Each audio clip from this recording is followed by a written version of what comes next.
This video will provide you with a brief overview of the instructional unit plan. I will cover the template for the unit plan, the rubric for the unit plan, and highlight two examples of previous unit plans completed for this class. So the first thing you'll do when you complete this unit plan is provide some basic background information: your name, the date, the grade level for your unit plan, the subject area within social studies, which would be history, geography, economics, or civics, the total time allotment. More than likely, your unit plan will consist of 5 or 6 days at about 30 to 45 minutes apart. You'll then provide a short description.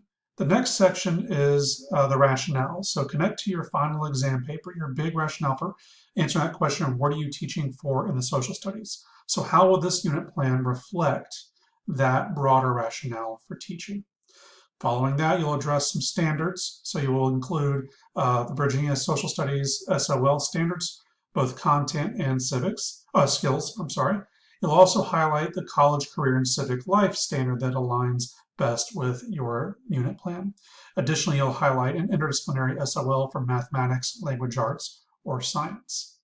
You'll then note some instructional outcomes. There's 4 types that Parker and Beck highlight. There's democratic participation, study and inquiry, intellectual, and democratic disposition. You'll have one for each of those instructional outcomes for this unit plan. You'll then highlight your compelling question. So for instance, are rules necessary? Is change okay? Remember, this is your broad overarching question that your lesson will be generated around. You'll follow that by highlighting the 3 supporting questions that you will use to guide the disciplinary investigations within your unit plan. So these are 3 definitional questions. They have clear answers and responses using the information that kids are learning in class. You'll then highlight the vocabulary that are being addressed in the unit. From here, you're getting into the overarching activities of the unit plan. So every good unit starts with some type of opening activities. So in this case, what's called a staging the question activity.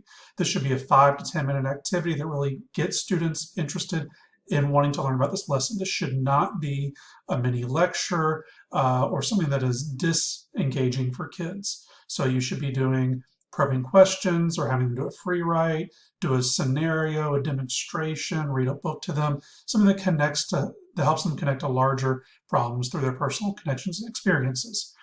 So that should be about a 5 or 10 minute experience.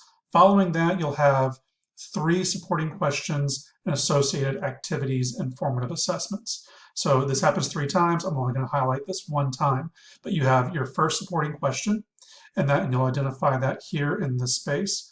Following that, in this space right here underneath the directions for featured sources and activities, you will highlight in detail the activities associated with the learning experience for that supporting question. You'll identify 1 to 2 documents or sources that students can investigate. This can be a children's literature book that they're reading. It can be a primary source document, might be image banks, things like that. But these are sources that students can investigate to help answer the supporting question. You'll also need to have an activity identified. So for instance, if you're having students read a children's literature book, then you need to highlight the reading activities that are associated with the reading of it. So for instance, you might do a before reading activity, a during reading activity, and an after reading activity. And then after reading activity might be your formative performance task, your formative assessment.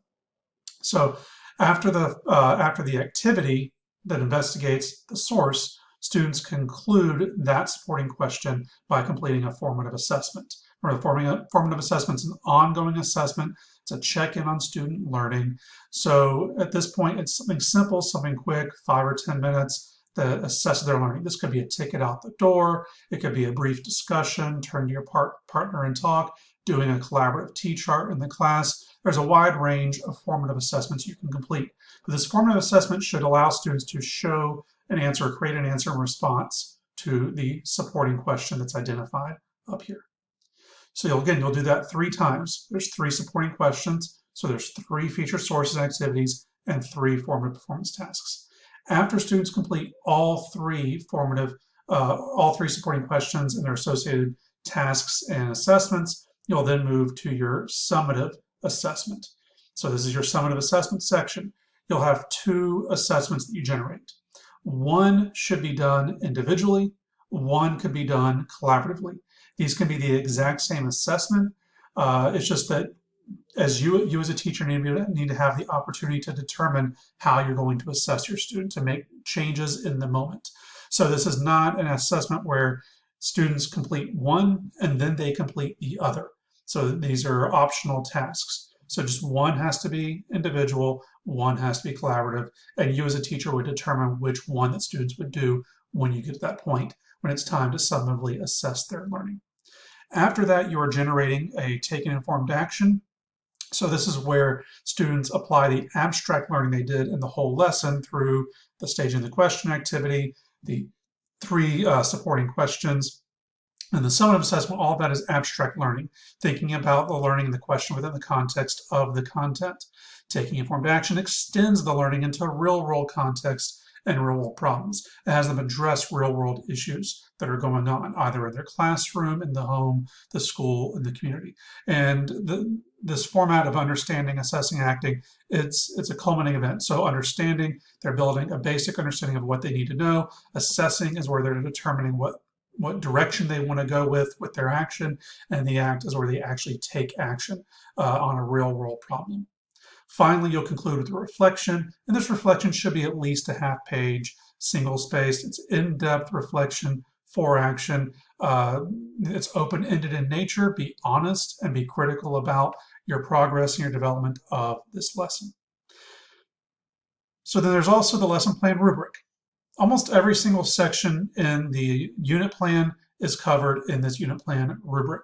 So you'll notice first I'm grading for your connection to the rationale for teaching. So how well do you connect your unit plan to your final exam, your teaching rationale? How appropriate is your compelling question? Did you have appropriate standards for your unit plan? Did you have appropriate instructional outcomes? Those 4 instructional outcomes, those 4 objectives for learning. How in-depth is your description for your unit plan? How thorough is it? The more thorough, the better your grade's going to be. If you give me very little, the grade's going to be a little less on the scale.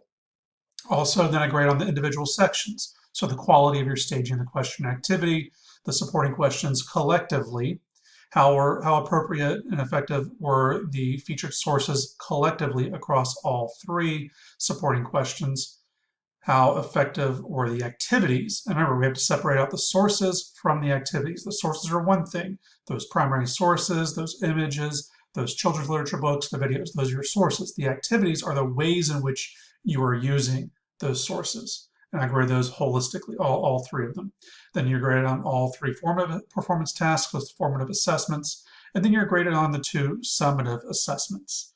Finally, you're graded on the taking informed action, and then any resources that you needed. So include all resources with your lesson plan. If you're talking about a handout, provide the handout.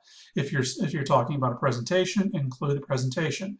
Documents, include the documents. And then finally, you are assessed on your reflection. What was the quality of the reflection for your unit plan? I don't look for right or wrong answers here. I'm looking for depth of consideration, depth of response. And there's 28 total possible points, and then that gets turned into the 20 out of 20, or however many points you get out of the 20. Next, I want to highlight briefly 2 exemplars for this lesson plan. So you'll notice this assignment here had identified first grade, civics, taking place over the course of 4 days. Probably would have been helpful to have a little more detail in terms of time. They talk about how it connects, basically the description of the assignment. This student highlights their purpose for teaching social studies and makes clear connections to preparing their students to be well-informed and active participants within society, and then highlights the ways in which this unit plan will do so. You'll notice the standards that are noted. So there's a civics SOL, there's another history SOL, there's an English SOL, and then C3 standards. Also, this student included NCSS thematic strands. You do not need to address those in this unit plan. There are 4 instructional outcomes. You'll notice that these are 4 examples that we have covered in class, or that we will cover in class depending on when you watch this video. So there's democratic participation, study and inquiry, intellectual, and citizenship dispositions. You'll notice this student's big idea or compelling question was, how do we help our community be healthy again? Probably a better question would have been, can we help our community be healthy? But there's three essential questions. They have their vocabulary. And one of the reasons I provided this one is the detail and depth within which the student responded to the unit plan directions in terms of how much they provided for the information of the step-by-step activities that students are engaging in. You'll notice the staging of the question was 10 steps, 10 individual step-by-steps of reading of a book and a few minutes of discussion. So then you see the essential questions. The supporting question number one, there's what their question is: to what extent do we have an impact on our community? And they detailed all of their step-by-step directions with some links to different readings or activities. One of the other reasons I included this example is that the student did a good job of providing key information, key guidance for the things that you should do, and also connections to assessment examples. So I did appreciate the students' inclusion of particular directions and steps for things that students could do when we're doing the formative and summative assessments. So let me really quick move on to other examples of those for the student. So again, I actually like this approach. It's step by step, it's individual, it's bulleted in a way, it's numbered, and it's very clear about what the teacher is doing and what the students are doing in the midst of learning experiences. You will see in the students, so here's a Dear Earth writing activity, and this was a formative assessment for the third supporting question. And then they did a really detailed summative performance task. They did a raft activity, so it's in the literacy, so it's a form of literacy. And so there were 4 different roles students were given, 4 different audiences, formats, and themes. And then the student created an overview statement for the assessment, and then did a rubric, one for each of the 4 types of raft.